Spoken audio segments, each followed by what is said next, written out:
Administration of नेज़ोगैस्ट्रिक tube feeding मतलब हम एक एनजी ट्यूब के माध्यम से कैसे पेशेंट को फीडिंग कराते हैं। आज हम लोग इस प्रोसीजर को समझेंगे।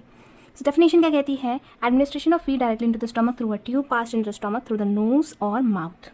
एक ऐसे ट्यूब के माध्यम से हम लोग पेशेंट को फीड कराते हैं जो कि नोज से या फिर माउथ के थ्रू सीधा स्टमक में जाता है। इसको कराने के पीछे पर्पस क्या होता है? ताकि हम पेशेंट को एडिक्वेट न्यूट्रिशन प्रोवाइड कर सकें जो खुद से खाना पीना ना खा सकता हो। दूसरा है, एनजी ट्यूब के माध्यम से हम लोग मेडिकेशन एडमिनिस्टर कर सकते हैं जो पेशेंट अपने आप नहीं खा सकता। तीसरा है, to provide nourishment to patient who can not feed through mouth, surgery in oral cavity, unconscious और कोमाटोज स्टेट। एक ऐसे पेशेंट को हम लोग न्यूट्रिशन प्रोवाइड करा सकते हैं जो कि खुद से माउथ के थ्रू नहीं खा सकता। जैसे कि अगर किसी को ओरल कैविटी में सर्जरी हुई हो, वो पेशेंट अनकॉन्शियस हो, बेहोश हो या फिर वो कोमा स्टेट में हो, ऐसे पेशेंट्स में हम लोग एनजी ट्यूब से फीडिंग कराते हैं। एनजी ट्यूब से फीडिंग कराने के पीछे इंडिकेशंस क्या क्या है? तो इंडिकेशन मतलब कि किन पेशेंट्स पर किनको इस चीज़ की ज़रूरत है एनजी ट्यूब की। पहला है हेड एंड नेक इंजरी। वो पेशेंट्स जो कि जिनके हेड में या फिर नेक में इंजरी है, वो अपनी गर्दन को, मुंह को नहीं हिला सकते, ऐसे पेशेंट्स में हम लोग एनजी ट्यूब लगा के उनको फीड कराते हैं। दूसरा है कोमा वाले पेशेंट्स। तीसरा, ऑब्स्ट्रक्शन ऑफ ईसोफेगस और ओरोफैरिंग्स। जिस भी किसी पेशेंट में ईसोफेगस या ओरोफैरिंग्स में उसका ऑब्स्ट्रक्शन है, रुकावट है, खाना आगे नहीं जा पा रहा, ऐसे में एनजी ट्यूब लगाना पड़ता है।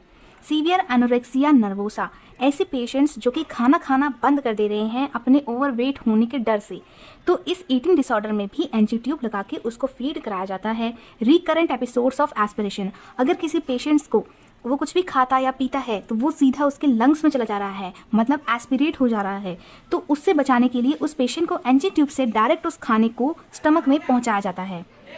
सिक्स्थ है इंक्रीज्ड मेटाबॉलिक नीड्स। जिन पेशेंट्स में मेटाबॉलिक नीड उनकी बहुत बढ़ गई है, जैसे कि बर्न वाले पेशेंट्स में उनका जो खाना पीना है, उनका जो एनर्जी है, उनका जो मेटाबॉलिज्म है बहुत ज़्यादा वीक हो जाता है, कमज़ोर हो जाता है, उनको बहुत ज़्यादा प्रोटीन न्यूट्रिशन की ज़रूरत पड़ती है। तो इसीलिए इन पेशेंट्स में एनजी ट्यूब लगा के उनको फीडिंग कराई जाती है।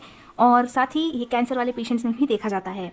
पुअर ओरल इंटेक, अगर वो पेशेंट ओरली इंटेक नहीं खा पा रहा, उसको दिक्कत हो रही है, तो भी एनजी ट्यूब लगाया जाता है। आर्टिकल्स क्या क्या यूज़ होते हैं एनजी ट्यूब लगाने से पहले? तो हमको आर्टिकल में चाहिए फार्मूला फीड जो हमको खिलाना है, ग्रेजुएटेड कंटेनर, ये कंटेनर की जरूरत है, लार्ज सिरिंज 30 to 60 ml जिसका मेजरमेंट हो उतनी बड़ी सिरिंज चाहिए, एक कंटेनर में वाटर चाहिए, स्टेथोस्कोप चाहिए, बॉबल साउंड्स या फिर पेट की गैस्ट्रिक साउंड्स को सुनने के लिए, किडनी ट्रे चाहिए, टॉवल चाहिए और क्लीन ग्लव्स चाहिए। ये है हमारे आर्टिकल्स एनजी ट्यूब लगाने से पहले। अब हम प्रोसीजर की तरफ चलेंगे। प्रोसीजर क्या कहता है? प्रोसीजर में है कि सबसे पहले तो हमको पेशेंट को आइडेंटिफाई करना है, उसको एक्सप्लेन करना है कि हम आपको एक ट्यूब के माध्यम से खाना खिलाने वाले हैं जिसको कंप्लीट होने में 10 से 20 मिनट लगेंगी। एक्सप्लेनेशन हम इस चीज़ का भी करेंगे कि जैसे ही हम लोग फीडिंग करा देंगे आपको एक फुलनेस फील होगी, मतलब आपको पेट भरा भरा लगेगा। इसको हम लोग, अब हमारा रैशनल क्या कहता है, मतलब हमने जो एक्शन किया उसके पीछे क्या रीज़न है। तो एक प्रॉपर एक्सप्लेनेशन से पेशेंट की एंजाइटी कम होती है और वो कोऑपरेट करता है। अगर पेशेंट को ये पता ही नहीं है कि उसके साथ क्या होने वाला है तो वो उस चीज़ में कोऑपरेट नहीं कर पाएगा और उसमें बहुत ज़्यादा एंजाइटी दिखाई देगी। इसीलिए एक प्रॉपर एक्सप्लेनेशन बहुत ज़रूरी है।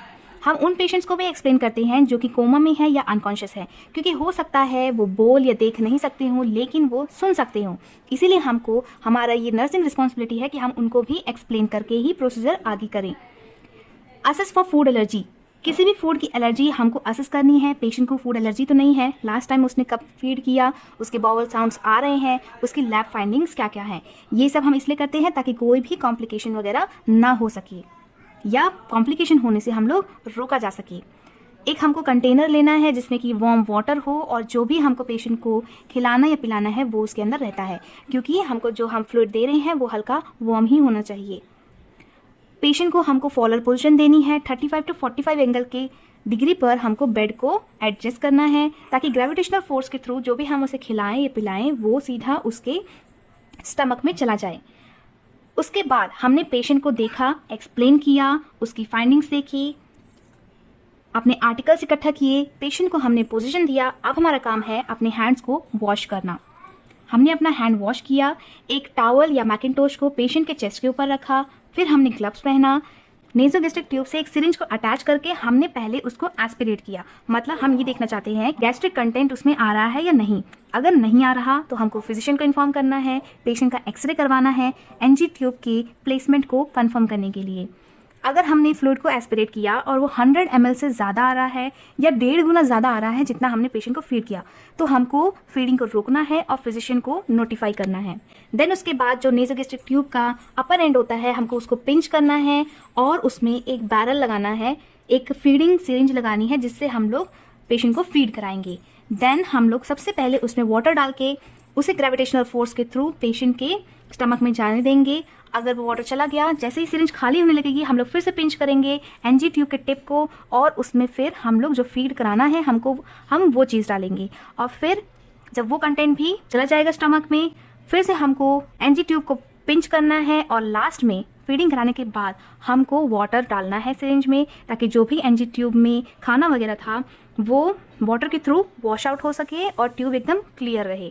तो ये है हमारा एनजी ट्यूब फीडिंग कराने का प्रोसीजर। इसके बाद सारे ही इक्विपमेंट्स को हमको वॉश करना है, वार्म वाटर से ड्राई करना है। बेड को हमको एलिवेट करके रखना है आधा घंटा या 1 घंटा के लिए फीडिंग के बाद, ताकि जो भी हमने स्टमक में पहुंचाया खाना वो वापस से ऊपर आके एस्पिरेट ना हो सके लंग्स में। हमको फिर से अपने हैंड्स वॉश करने हैं, सभी चीज़ों को डॉक्यूमेंट करना है। पेशेंट की breath sound, bowel sound, gastric distension, diarrhoea, constipation, intake output को मॉनिटर करना है।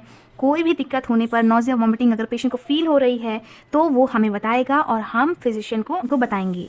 कुछ एनजी ट्यूब में स्पेशल कंसिडरेशन होते हैं, मतलब कुछ स्पेशल केसेस भी होते हैं, हम वो देखेंगे। अगर किसी पेशेंट को इंटरमिटेंट या कंटिन्यूस फीडिंग देनी है, लगातार उसे फीडिंग चलती रहेगी, तो ऐसी कंडीशन में हम लोग एक मेथड होता है साइफन मेथड या फिर कहीं सिफॉन मेथड।